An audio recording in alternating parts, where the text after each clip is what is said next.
कैफी साहब के अदबी सफर की शुरुआत की दास्तान भी कम दिलचस्प नहीं है। उनके तीनों बड़े भाई बाकायदा शायरी करते थे और इसीलिए अक्सर उनके घर में शेरी नशिस्तें हुआ करती थीं, जिसमें आसपास के शुअरा भी शामिल हुआ करते थे। उसी वक्त से कैफी साहब के दिल में शेर कहने की तमन्ना अंगड़ाई लेने लगी थी। फिर एक दिन उनकी यह तमन्ना इस शेर की सूरत में जाहिर हुई। वो सबको सुन रहे हैं, सबको दादे शौक देते हैं, कहीं ऐसे में मेरा किस्से गम भी बयां होता। ये शेर कैफी साहब ने बहराइच के एक मुशायरे में पढ़ा, जिसमें उनके वालिद और तीनों भाई भी मौजूद थे और जिसकी सदारत मानी जायसी कर रहे थे। इस मुशायरे में बहराइच, गोंडा, नानपारा वगैरह से बहुत से शुअरा मौजूद थे। कैफी के इस शेर पर मानी जायसी ने उनकी बड़ी तारीफ की, लेकिन ज्यादातर लोग ये समझ रहे थे कि यह शेर उनके किसी भाई ने लिखकर उन्हें दे दिया होगा। यही राय उनके वालिद की भी थी, लेकिन उनके भाई ने कहा कि यह शेर कैफी ने खुद कहा है। फिर भी शक दूर करने की गरज से इम्तिहान लेने का फैसला किया गया। मशहूर मिजाहिया शायर शौक बहराइची ने एक मिसरा दिया, इतना हंसो कि आंख से आंसू निकल पड़े।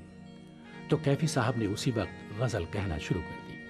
थोड़ी देर में कैफी साहब ने 4 शेर कह दिए और ये 4 शेर जो कैफी साहब की पहली गजल थी, बेगम अख्तर तक पहुंच गई, जिसमें उन्होंने अपनी आवाज के पंख लगा दिए और वो गजल सारी उर्दू दुनिया में मशहूर हो गई।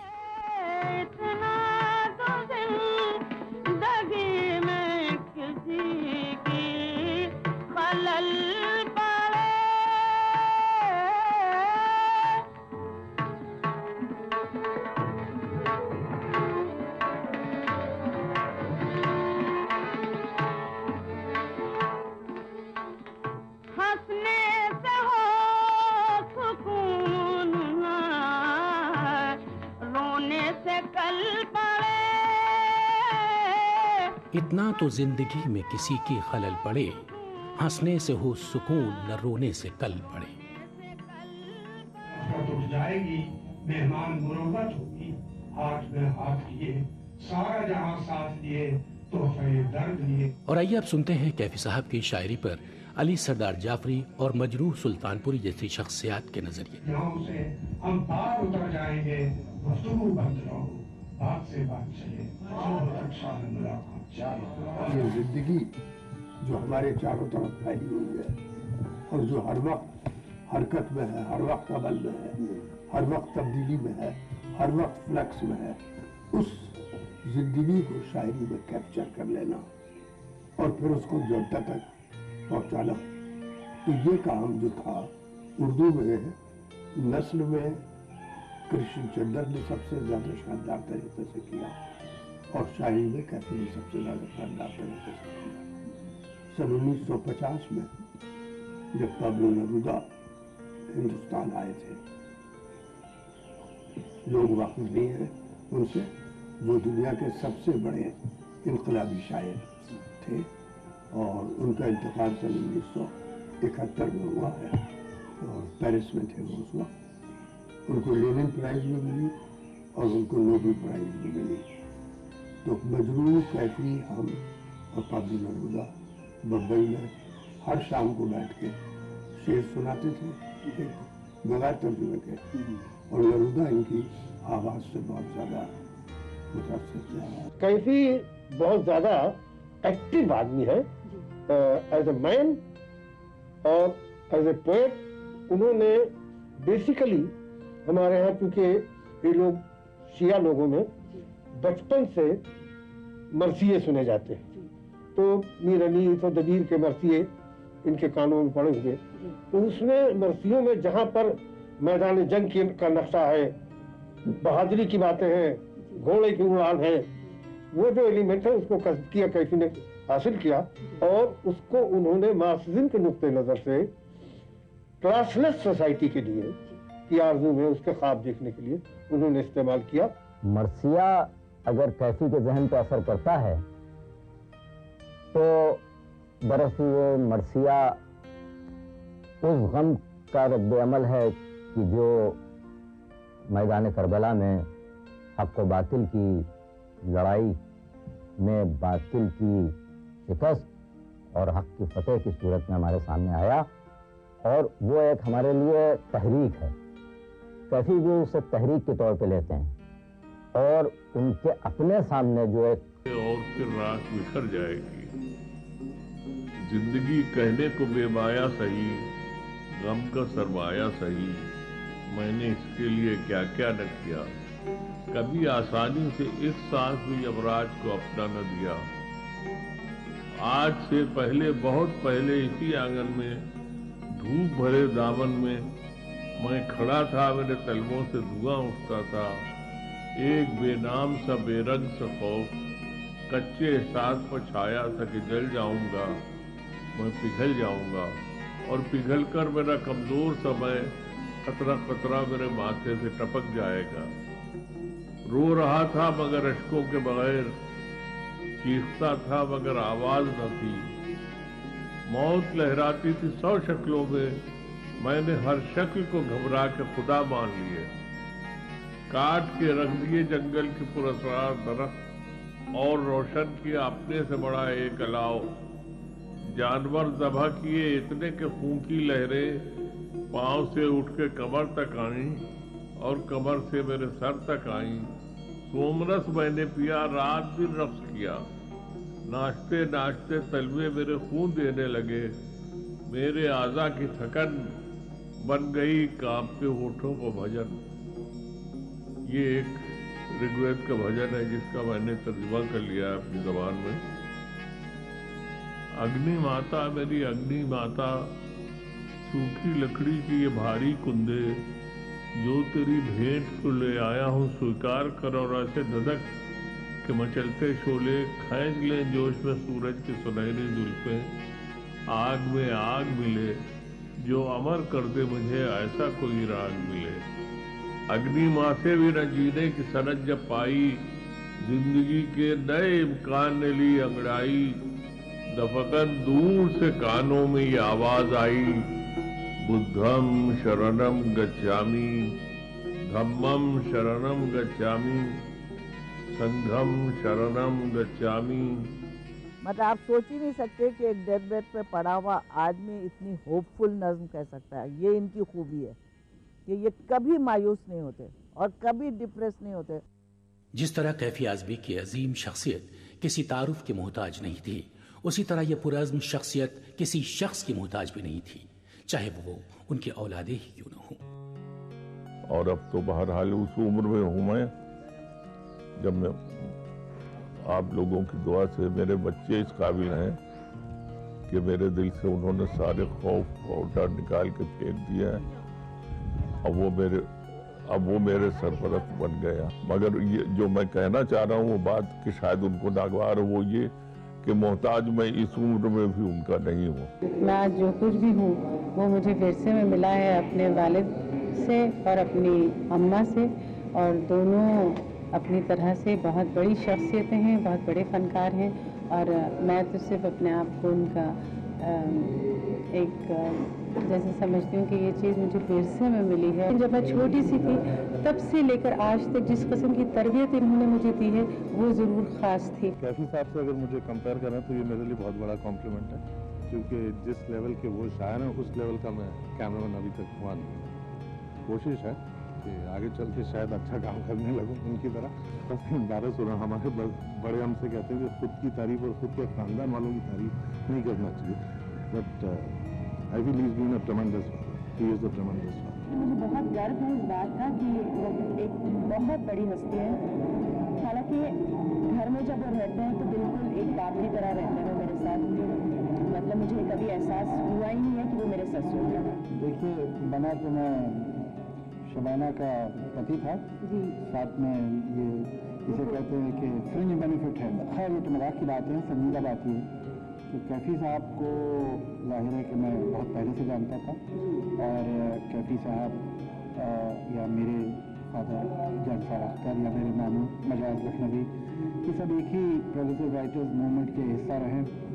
तो उनसे कोई मेरा तारुफ शबाना के ज़रिए नहीं हुआ, या ये कि मैंने उन्हें इस शादी की वजह से या शादी के बाद नहीं जाना।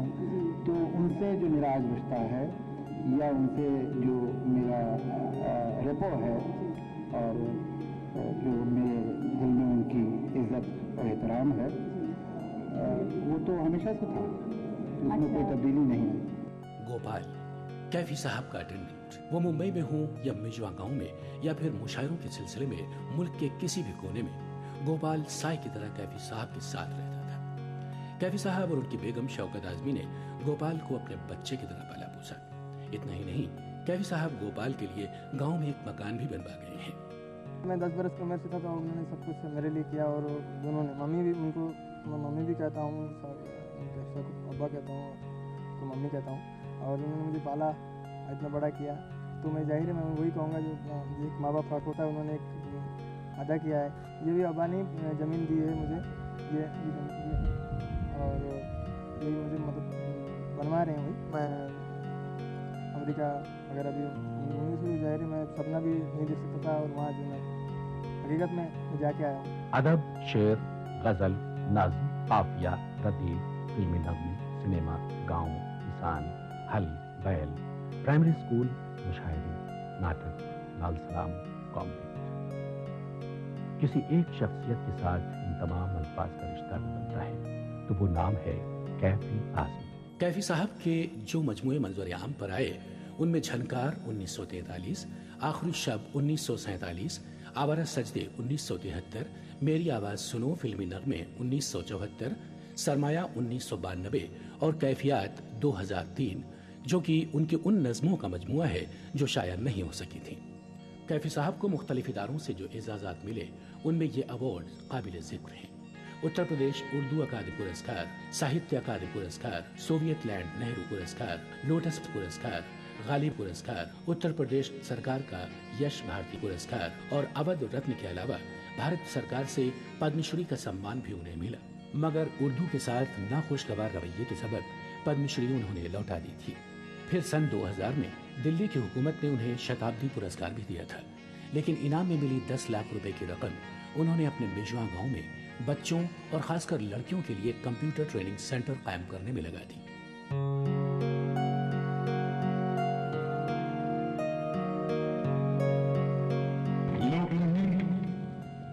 कि जब तक उर्दू जिंदा है तब तक कैफी आजमी जिंदा रहेगा, कैफी आजमी की शायरी जिंदा रहेगी।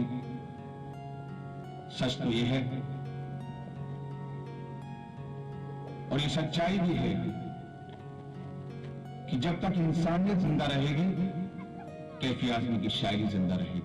अब जो मुझे लिखने की तमन्ना है वो फिल्म के लिए नहीं है, वो मैं एक एपिक लिखना चाहता हूँ जो उर्दू में नहीं है, बहुत लंबा, उसके कोई 1,500-2 हज़ार शेर हो चुके हैं, मगर जाहिर है किया भी उसकी खूबी कही है कि आर्या अपना वतन छोड़ के क्यों इस तरफ आए या सारी दुनिया फैले, तो वहां से और आज तक जो कुछ हुआ है वो पूरा उसमें मैं नज़्म करना चाह रहा हूँ। उसके लिए मैंने काफी पढ़ा है और उसके नोट्स वगैरह भी लेके रखे। जहाँ तक ताल्लुक है हमारी हिंदी उर्दू साहित्य अवार्ड कमेटी के सदर की, हम उनके करीब आए, वो हमारे करीब आए, उन्होंने सरपरस्ती फरमाई। कैफी आजमी साहब ने हमारे तंजीम में वैसे सदर बल्कि एकदम से हमारी तंजीम की इमेज को जमीन से आसमान तक पहुंचाने का काम किया।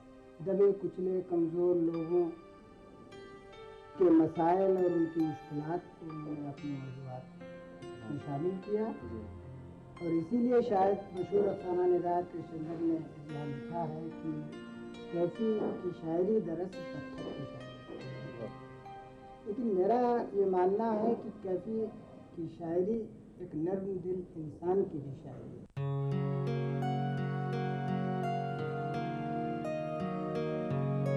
इप्टा यानी इंडियन पीपल्स थिएटर एसोसिएशन शुरुआत में ये कल्चरल इदारा कम्युनिस्ट पार्टी के झंडे तले ही था, लेकिन सदर होने के नाते कैफी साहब की बराबर यही कोशिश रही कि इप्टा पर किसी सियासी पार्टी का लेबल चस्पा न हो। और अब मैं कैफी साहब से अनुरोध करूंगा कि इस मौके पर बिहार इप्टा की गोल्डन जुबली जो मनाई जा रही है, इस मौके पर यहाँ काफ़ी लोग इकट्ठे हैं और हम सब लोग उनको सुनना चाहते हैं। बुजुर्गों और दोस्तों, खासतौर से नौजवान दोस्तों, मैं बैठ के बोल रहा हूँ, इससे ये न समझिएगा कि खड़ा क्यों नहीं हुआ मैं। जाहिर है अगर खड़े होने की ताकत होती तो इतने इलेक्शन होते, किसी में तो खड़ा ही हो जाता। तो मुझे बेइंतहा खुशी है और इफ्ता से जुड़े होने की वजह से कि हम अब तक इफ्ता हमारा जो था और या हिंदी रंगमंच वो शहरों तक महदूद था। मैं बिहार को सलाम करता हूँ, बिहार की सरजमीन को, बिहार के नौजवानों को, जिनकी वजह से आज इफ्ता गांव में पहुंच गया है और गांव में उसको वो काम कर रहा है अपने ढंग से, बगैर किसी।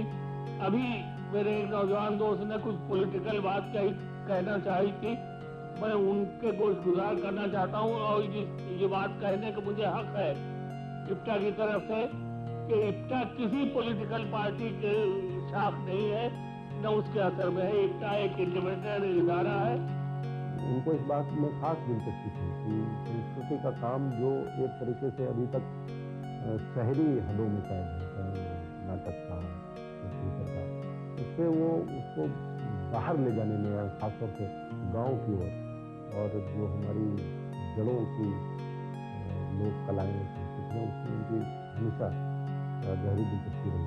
कैफी आजमी साहब का बारहा ये कहना होता था कि मैं गांव में आया, सब कुछ तो हो गया जो मैं चाहता था, लेकिन जो सबसे बड़ी चीज़ मैं चाहता हूँ कि आज तक मेरे ज़िले में इफ्ता संस्था नहीं बन पाई, जबकि मैं इसका नेशनल चेयरमैन हूँ।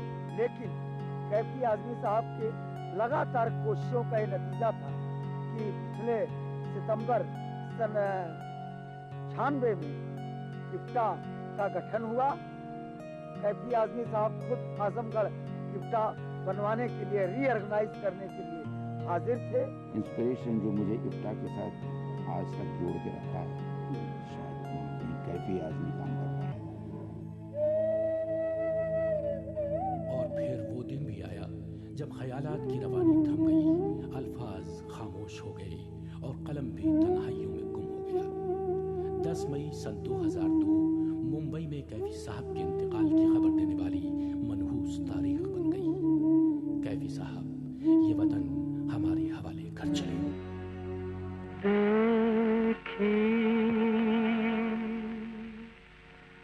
ज़माने की आरी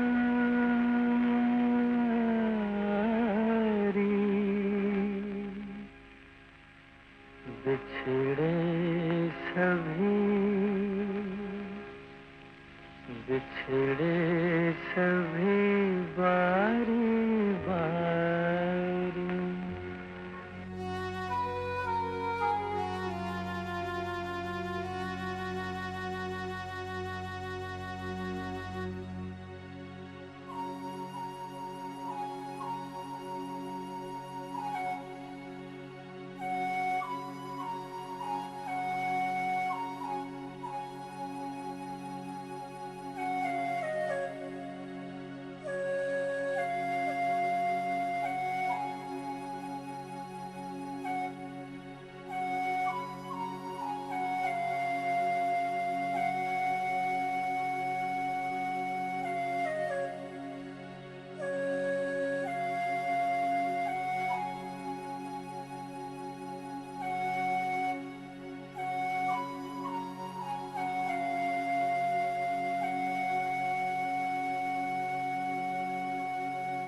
उनकी तमाम यादों के संग दिन और महीने गुजरते चले गए और फिर सन 2003 की 10 मई आ गई। अब लग रहा है कि 1 साल हो गया। मुझे इसका अंदाज़ा नहीं था कि 1 साल हो गया। मुझे ऐसा लगता था कि हाँ, मुझे अभी कल ही तो मैं हॉस्पिटल जाता था सुबह, और ये तो अब सडनली मुझे ऐसा लग रहा है कि अच्छा वाकई 1 साल हो गया इस बात को, अब्बा को गुजर के। मरहूम कैफी आजमी की बरसी की पूर्व संध्या पर 9 मई सन 2003 को मुंबई के पृथ्वी थिएटर में उनके तमाम चाहने वाले जमा हुए और सब ने अपनी अपनी तरह से उन्हें याद किया।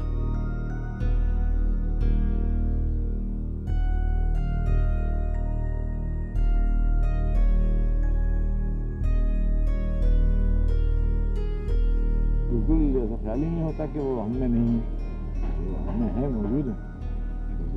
क्योंकि ऐसी हस्तियाँ कोई एक जिस्मानी तौर पर जाने से नहीं गायब हुई।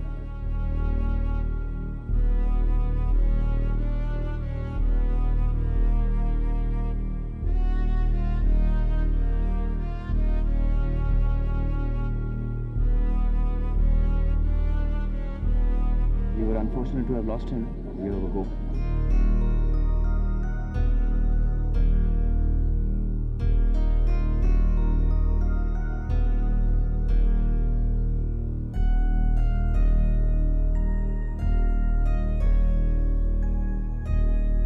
आज जब कैफी साहब जैसी शख्सियत हमारे बीच नहीं है और इप्टा का जो आंदोलन था वो अपनी जगह पर जारी है, तो मुझे लगता है इप्टा की जिम्मेदारी तो है ही उस काम को आगे बढ़ाने की जो कैफी साहब कर रहे थे। उससे ज़्यादा जिम्मेदारी मुझे उन सारी संस्थाओं की लगती है जिनके मन में कहीं ना कहीं इंसानियत की तरफ, देश की तरफ कुछ जज्बा बाकी रह गया।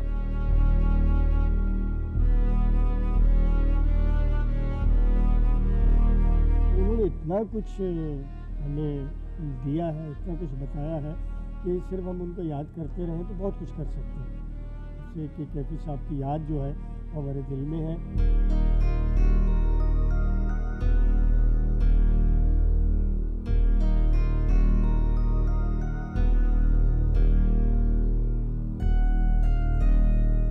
बड़ा कठिन काम होता है अपनों की बरसी मनाना। प्रतिपल हम उनकी यादों में खोए रहते हैं और अचानक वो दिन सामने आ जाता है, और जो कुछ भी उस दिन बीता वो हमारी नजरों के सामने, वो हमारे दिल में उभरता है। हर पल, हर क्षण जो उनके बगैर बीतता है उससे हम अत्यंत दुखित हैं। कैफी साहब के साथ जो लोग जुड़े थे, जुड़े हैं, उनके लिए आज का दिन इसलिए बहुत कठिन हो। उस दुख में उन लोगों की व्यथा के साथ आज मैं अपने आप को शामिल करता हूं।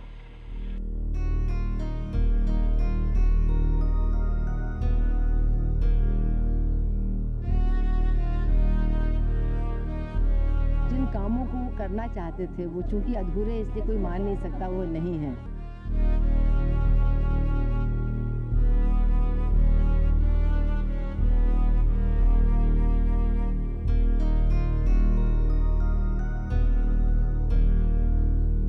I used to get so encouraged, and he always had very encouraging and very warm vibe. I miss him क्योंकि वो मेरे लिए सिर्फ एक वालिद ही नहीं थे, बल्कि मेरे दोस्त थे, मेरे मेंटर थे, मेरे गुरु थे। ज़िंदगी के संघर्षों से लड़ाई करने की ताकत मुझे देते थे, लेकिन मैं उनको खुशी से याद करती हूँ। दायरा रोज बढ़ता हूँ जहां से आगे, फिर वहीं लौट के आ जाता हूँ। 12 तोड़ चुका हूं जिनको, उन्हीं दीवारों से टकराता हूं। रोज बसते हैं कई शहर नए, रोज धरती में समा जाते हैं। जलजलों में थी जरा सी गर्मी, वो भी अब रोज ही आ जाते हैं। जिस्म से रूह तलक रेत ही रेत, जिस्म से रूह तलक रेत ही रेत, न कहीं धूप न साया न शराब। कितने अरमान हैं किस सहरा में, कितने अरमान हैं किस सहरा में, कौन रखता है मजारों का हिसाब। नब्ज बुझती भी भड़कती भी है, दिल का मामूल है घबराना भी। रात अंधेरे ने अंधेरे से कहा, एक आदत है जिए जाना भी। कौस एक रंग की होती है तुलू,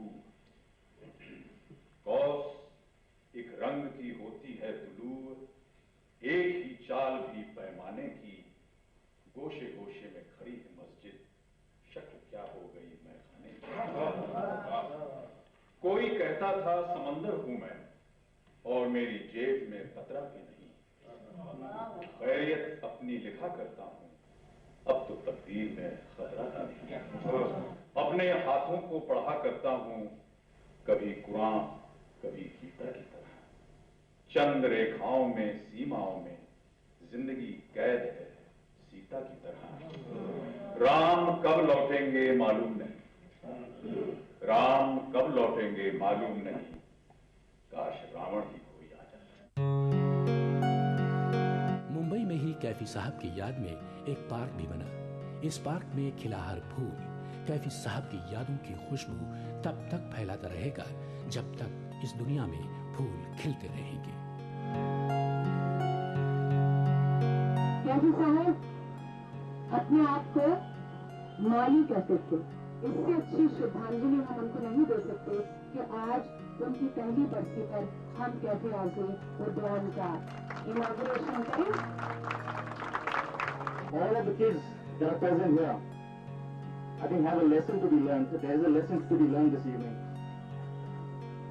And the lesson is that the more you give in life, the richer your lives will get. So I think all of you have to promise me, like I promise you, that you will all give a lot of love to this park and that you will take care of it because that is what it deserves. So do you all promise me that? हारो खसतो उठे रास्ता तो चले, हारो खसतो उठे रास्ता तो चले। मैं अगर थक गया, मैं अगर थक गया काफिला तो चले।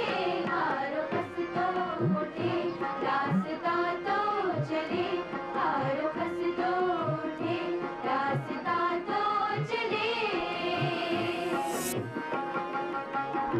चांद सूरज बुजुर्गों के नक्शे कदम,